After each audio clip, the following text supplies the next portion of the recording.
अरे वो work experience letter अलग होता है, अलग तरीके से बनता है।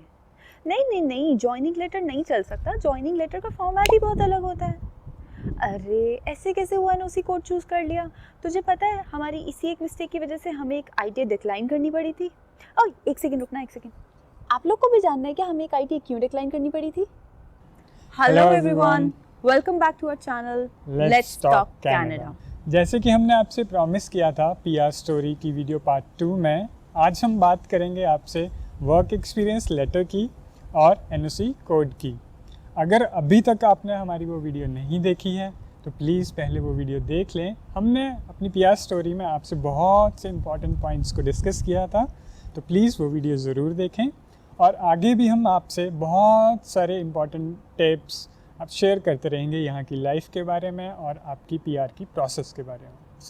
तो अभी के अभी हमारे चैनल को फटाफट से सब्सक्राइब कीजिए और नोटिफिकेशन बटन को प्रेस कीजिए। और हाँ, हमें इंस्टाग्राम पे भी फॉलो कीजिए, बहुत मज़े करते हैं हम लोग वहाँ पर। में तो अरे नहीं बोर्ड नहीं करेंगे, अच्छा ही कंटेंट लाएंगे, मज़े ही कराएंगे। Don't worry about it, just to follow us. तो स्टार्ट करते हैं एनओसी कोड से।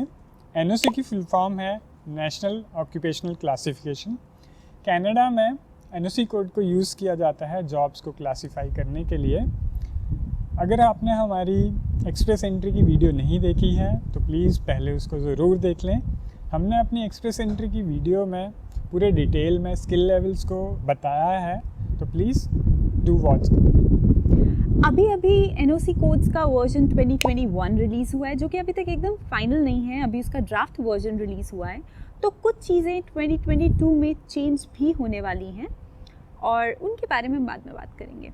The new NOC codes are supposed to come in effect in mid 2022. तब तक सेम क्लासिफिकेशन सिस्टम ही फॉलो होगा। और आज हम आपको कुछ बातें एक्सप्लेन करेंगे, कुछ जनरल बातें जो आगे भी कंटिन्यू रहेंगी। तो आइए स्टार्ट करते हैं NOC कोड चूज़ करने से। तो अब हम बोलेंगे कि ये तो बहुत सिंपल है, मैं अगर इंडिया में आर्किटेक्ट हूँ तो बस मैं आर्किटेक्ट वाला एनओसी कोड पिक कर लूँगा। लेकिन ऐसा नहीं होता है। स्पेशली अगर आप रेगुलेटेड प्रोफेशंस में से हैं तो बिल्कुल भी नहीं।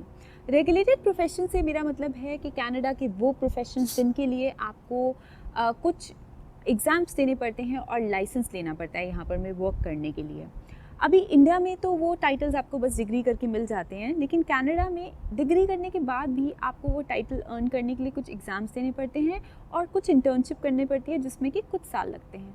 इसीलिए इंडिया में एक फ्रेश आर्किटेक्चर ग्रेजुएट भी आर्किटेक्ट होता है, वो आर्किटेक्ट का टाइटल यूज़ कर सकता है। लेकिन कनाडा में आप मूव होने के बाद में एज न्यू इमिग्रेंट्स आर्किटेक्ट का टाइटल यूज़ नहीं कर सकते हैं, वो इलीगल है। आपको उसके लिए लाइसेंस के लिए अप्लाई करना पड़ेगा, इंटर्नशिप करनी पड़ेगी। इवन यहाँ के एक फ्रेश ग्रेजुएट को भी एग्ज़ाम्स देने पड़ेंगे, इंटर्नशिप करनी पड़ेगी, और तभी वो आर्किटेक्ट का टाइटल अर्न कर सकते हैं। तो चलिए आपको अब दिखाते हैं कि एनओसी कोड चूज़ कैसे करना है। To find your NOC code, log on to noc.esdc.gc.ca। अभी एनओसी कोड का वर्जन 2016 यूज़ हो रहा है, और अगर आप 2021 वर्जन देखना चाहते हैं तो वो मिलेगा यहाँ। फ़िलहाल हम 2016 वर्जन से स्टार्ट करते हैं। अपने जॉब टाइटल से रिलेटेड एनओसी कोड को सर्च कीजिए। सिर्फ एक एनओसी कोड नहीं, बल्कि रिलेटेड एनओसी कोड्स की भी ड्यूटीज़ एंड रिस्पॉन्सिबिलिटीज़ को पढ़िए। एक किसी भी एनओसी कोड में आपको एक लीड स्टेटमेंट मिलेगी और ये मेन ड्यूटीज़ मिलेंगी। तो सही एनओसी कोड चूज़ करने के लिए आपको आपके एनओसी कोड से रिलेटेड एनओसी कोड्स को भी पढ़ना होगा, उनकी ड्यूटीज़ एंड रिस्पॉन्सिबिलिटीज़ को ध्यान से पढ़ना होगा और देखना होगा कि किस एनओसी कोड से रिलेटेड मैच होती हुई ड्यूटीज़ एंड रिस्पॉन्सिबिलिटीज़ आप अपने एम्प्लॉयमेंट लेटर में डाल पाएंगे, वर्क एक्सपीरियंस लेटर में डाल पाएंगे, जिस पे आपके एम्प्लॉयर भी साइन करने में कोई एतराज़ ना करें। फॉर एग्ज़ाम्पल, अगर हम यहाँ आर्किटेक्ट्स का एनओसी कोड सर्च करते हैं तो ये जो सभी ब्लू में हाईलाइटेड हैं वो सभी आर्किटेक्चर से रिलेटेड एनओसी कोड्स हैं। आपको इन सभी एनओसी कोड्स को चेक करना चाहिए, और जिस कोड की ड्यूटीज़ एंड रिस्पॉन्सिबिलिटीज़ आपकी खुद की ड्यूटीज़ एंड रिस्पॉन्सिबिलिटी से मैच होती हैं वही होगा आपका एनओसी कोड। आपको वही एनओसी कोड यूज़ करना चाहिए एक्सप्रेस एंट्री की प्रोफाइल बनाते हुए। तो सही एनओसी कोड चूज़ करना इतना इम्पॉर्टेंट क्यों है? इसका पहला रीज़न ये है कि एक्सप्रेस एंट्री की एलिजिबिलिटी को क्लियर करने के लिए आपकी जॉब्स को स्किल लेवल 0 A या B में आना चाहिए, और इस चीज़ को इमिग्रेशन ऑफिसर्स चेक भी करते हैं। और दूसरा रीज़न ये है कि इस चीज़ को आपको प्रूव भी करना होता है। तो आपको सिर्फ ये नहीं बताना होता कि आपका डेजिग्नेशन आर्किटेक्ट था, तो आपको ये भी प्रूव करना होता है कि आपने आर्किटेक्ट की ड्यूटीज़ एंड रिस्पॉन्सिबिलिटीज़ को परफॉर्म किया। 2022 के मिड से टीएस सिस्टम स्टार्ट होगा। उसके बाद स्किल लेवल 0A या B यूज़ नहीं होगा, बट हम इसके बारे में डिटेल में तब बात करेंगे जब IRCC इसके बारे में कुछ अपडेट देगा। हम लोग एनओसी की सिलेक्शन पे इतना ज़ोर इसलिए दे रहे हैं क्योंकि सच में बहुत ही ज़रूरी है आपको सही तरीके से आपका एनओसी कोड पिक करना। अगर इमिग्रेशन ऑफिसर्स को थोड़ा भी डाउट हुआ कि जो जॉब आप मेंशन कर रहे हैं वो आपने नहीं की है, या जो एनओसी कोड आप पिक कर रहे हैं आपने अपनी जॉब में उस एनओसी कोड की ड्यूटीज़ एंड रिस्पॉन्सिबिलिटीज़ को अच्छे से जस्टिफाई नहीं किया है, तो आपको रिजेक्शन आ सकती है।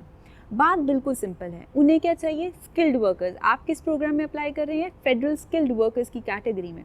तो उन्हें चाहिए वो लोग जो कि इतने स्किल्ड हैं कि यहाँ आकर के अपनी फील्ड में जॉब ढूंढ पाएँ और कनाडा की इकोनॉमी में अपना कंट्रीब्यूशन दे पाएँ।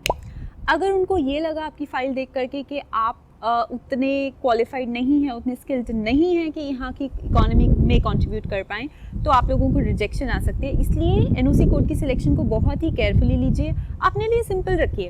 ऐसा कुछ नहीं है कि आपने जो एनओसी कोड एक्सप्रेस एंट्री की प्रोफाइल के लिए पिक किया उसी में आपको यहाँ आके जॉब करनी पड़ेगी। आपकी यहाँ की लाइफ एनओसी कोड पे बिल्कुल भी डिपेंडेंट नहीं है, आप कुछ भी जॉब कर सकते हैं। बस आपको अपनी PR की प्रोसेस को सिंप्लीफाई करना चाहिए। उसको सिंप्लीफाई करने के लिए वो एनओसी कोड चूज़ कीजिए जिसकी ड्यूटीज़ एंड रिस्पॉन्सिबिलिटीज से आप एक अच्छा मैच दिखा पाएँ और आपके एम्प्लॉयर भी खुशी खुशी आपके वर्क एक्सपीरियंस लेटर पे साइन करते हैं। तो अब बात करते हैं वर्क एक्सपीरियंस लेटर की। अगर आप एक्सप्रेस एंट्री के थ्रू अपनी PR प्रोसेस के लिए अप्लाई कर रहे हैं तो ये डॉक्यूमेंट बहुत ही इम्पॉर्टेंट होता है। आप as a skilled worker apply कर रहे हैं तो आपके वर्क एक्सपीरियंस को बहुत ही अच्छे से चेक किया जाता है। बहुत से लोग कंफ्यूज होते हैं कि वर्क एक्सपीरियंस लेटर कैसा होना चाहिए, तो चलिए आपको दिखा देते हैं निहारिका का वर्क एक्सपीरियंस लेटर कैसा था। पहला इंपॉर्टेंट पॉइंट है, आपका वर्क एक्सपीरियंस लेटर कंपनी के लेटर हेड पे ही होना चाहिए। ऑफिस की पूरी कॉन्टैक्ट इन्फॉर्मेशन विजिबल होनी चाहिए। आपको अपना job title, date of joining और leaving, number of work hours per week, ये सब मेंशन करना है। और साथ ही में ये भी मेंशन करना है कि ये एम्प्लॉयमेंट फुल टाइम था कि पार्ट टाइम, और आपको अपनी सैलरी भी मेंशन करनी होती है। ड्यूटीज़ एंड रिस्पॉन्सिबिलिटीज़ लिस्टेड होना बहुत ही ज़रूरी है, इसके बिना तो बिल्कुल ही कुछ नहीं होता है। अब इसके बाद आपके बॉस या सीनियर जिनसे भी आप ये लेटर ले रहे हैं उनका कॉन्टैक्ट इन्फॉर्मेशन होना चाहिए और उनके साइन और ऑफिस का स्टैम्प होना चाहिए। अब आप सही एनओसी कोड तो चूज़ कर ही चुके होंगे, पर अभी आपका काम ख़त्म नहीं हुआ है। आपको अपने वर्क एक्सपीरियंस लेटर पे ड्यूटीज़ एंड रिस्पॉन्सिबिलिटीज़ को मैच कराना होता है अपनी एनओसी कोड के ड्यूटीज़ एंड रिस्पॉन्सिबिलिटीज़ से। एटलीस्ट 60% मैच तो होना ही चाहिए आपकी ड्यूटीज़ एंड रिस्पॉन्सिबिलिटीज़ का एनओसी कोड की ड्यूटीज़ एंड रिस्पॉन्सिबिलिटीज़ से, बट आप जितना मैच करा पाएँ उतना ही अच्छा होता है। 60 to 80% is a recommended match. अब अगर आप सोच रहे हैं कि मेरे तो बॉस बहुत ही अच्छे हैं, मैं तो 100% मैच करा दूंगा, तो please that is not a good idea, उसको मत करना।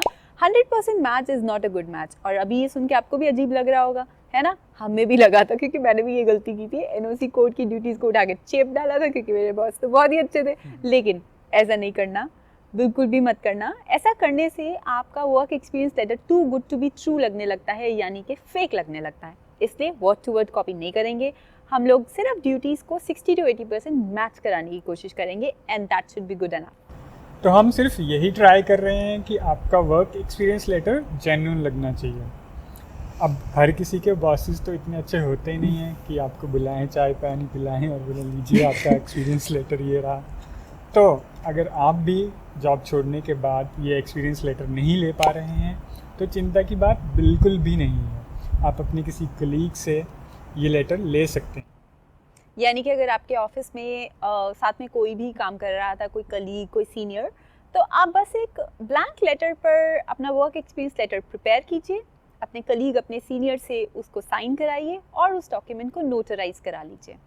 आप इस डॉक्यूमेंट के साथ में अपने लेटर ऑफ एक्सप्लेनेशन यानी कि LOE में IRCC को एक्सप्लेन कर सकते हैं कि आपने अपने ऑफिस से वो डॉक्यूमेंट लेने का ट्राई किया था, लेकिन वो डॉक्यूमेंट देने में विलिंग नहीं थे।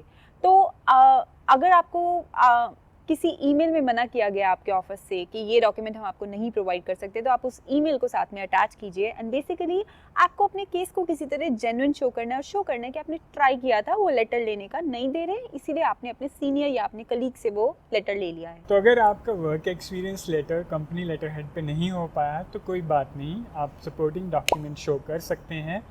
जैसे कि आप अपना जॉइनिंग लेटर दिखा सकते हैं, आप अपनी बैंक स्टेटमेंट दिखा सकते हैं जिसमें आपकी उस ऑफिस से सैलरी शो हो रही हो, या आप अपना फॉर्म 16 शो कर सकते हैं। हाँ, आप अपना पे स्टब साथ में शो कीजिए और बैंक स्टेटमेंट पे एक हाइलाइटर लेकर के बस हाईलाइट कर दीजिए जो भी आपकी सैलरी की ट्रांजैक्शंस थी। और ये हो गए आपके सपोर्टिंग डॉक्यूमेंट्स। और ऐसे बहुत सारे केसेस हमने सुने हैं जिनको ऑफिस ने वर्क एक्सपीरियंस लेटर नहीं दिया था, उन्होंने अपने कलीग से वर्क एक्सपीरियंस लेटर लेकर के नोटराइज कराया था, कोई प्रॉब्लम नहीं हुई है, आपको भी कोई प्रॉब्लम नहीं आएगी। तो अब आप लोगों को मालूम है कि वर्क एक्सपीरियंस लेटर कैसा होना चाहिए और एनओसी कोड कैसे सेलेक्ट करते हैं। हमने इस वीडियो में आप लोगों के लिए बहुत मेहनत की है और हमारी बाकी वीडियोस में भी बहुत मेहनत कर रहे हैं। अगर आप लोगों को हमारी वीडियोस अच्छी लग रही हैं तो हमें थोड़ा सा मोटिवेट कीजिए, क्योंकि कभी कभी थोड़ा सा मोटिवेशन का लेवल डाउन हो जाता है। प्लीज़ प्लीज़ प्लीज़ हमारे चैनल को सब्सक्राइब ज़रूर करिए, Yes. नोटिफिकेशन बटन को ज़रूर प्रेस कीजिए ताकि हमारी जो भी वीडियो आए आपको सबसे पहले मिले। हम आपको यूं ही हेल्प करना चाहेंगे आगे भी। और प्लीज़ हमारे चैनल को लाइक शेयर एंड सब्सक्राइब कीजिए एंड हमें इंस्टाग्राम पे फॉलो कीजिए and will be back with another useful video for you guys. Bye bye. Bye bye.